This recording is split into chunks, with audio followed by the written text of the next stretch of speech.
ഉണങ്ങിയ തേങ്ങയാണ്. ഇതിന് ഈ മൊരിയൊക്കെ വരണ്ടിയിട്ട് വെയിലത്തിട്ട് ഉണങ്ങണം. എന്നിട്ട് ഇതിന് ഈ കണ്ണിൻ്റെ ഉള്ളിൽ കൂടി ആ ഓട്ട തുളച്ചിട്ട് അതിനെ കയറിട്ട് കെട്ടുകയാണ് ചെയ്യുക. ഇതിൻ്റെ മൊരി വരണ്ടി കളഞ്ഞു നാളികേരത്തിൻ്റെ. ഇനി ഇതിൻ്റെ കണ്ണ് തുറക്കണം. ഇതിൻ്റെ മൊരിയൊക്കെ കളഞ്ഞു. ഇനി ഇത് ഉണക്കണം.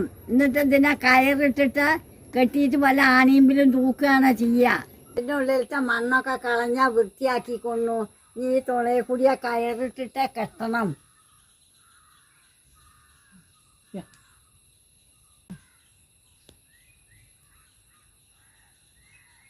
അഞ്ച് ഉഴങ്ങ കെട്ടി വെച്ചിട്ടുണ്ട്. പണ്ട് തേക്കിൻ്റെ ഇടയിലാണ് സാധനം കൊണ്ടുക. ഇനി ഇതൊക്കെ അതിലേക്ക് ഒഴിച്ചിട്ട് ഒരാണി തറച്ചിട്ട് തൂക്കുകയാണ് ചെയ്യല്. എന്നിട്ട് അതിന് ഓരോ സാധനം എടുത്തിട്ടാണ് ഞങ്ങൾ ഉപയോഗിക്കല്. ഇത് കൊത്തമ്പാലയാണ്. ഇനി ഇതിലേക്ക് ഇടുകയാണ്.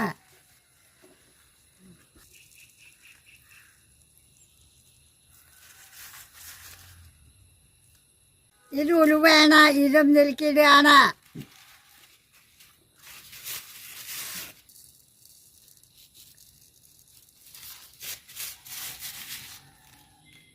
ഇനി കടുകിടുകയാണ്.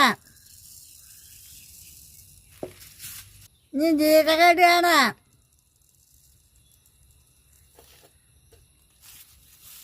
ഇനി അയമുളക് ഇടുകയാണ്.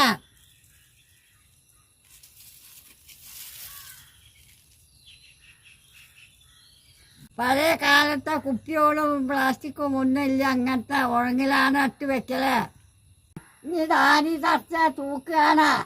ആണി തറച്ച് കഴിഞ്ഞിട്ട് തൂക്കുകയാണ്.